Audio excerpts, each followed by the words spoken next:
Jose Miguel Barandiaran.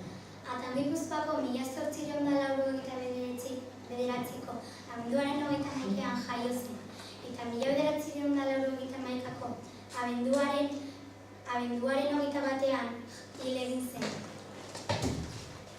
Jose Miguel Barandiaran antropologoa zen. Antropologia fisiko eta antropobiologia gizakien ezaugarri fisikoen aniztasuna ikertzen duena da. Sadon finkatu zen, eta bertan emandako 13 urteetan historia aurrera eta etnografia lanean aritu zen. Lehendabizi antropologoa izan zen. Bigarrena etnografia izan zen eta azkenik apaiz izan zen. Mendez mende iraunagatik betiko gatzeko zorian zen euskal kultura. Biltzen aztertzen eta azturatik zabaltzen egin zuen lan eskerga dela eta kausa. Dela Euskal Herrian eta nazioartean ospetsua.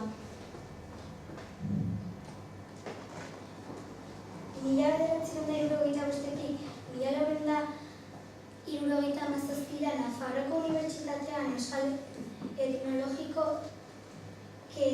katedraduna izan zen, eta han etnikertaldeak hedatu zituen.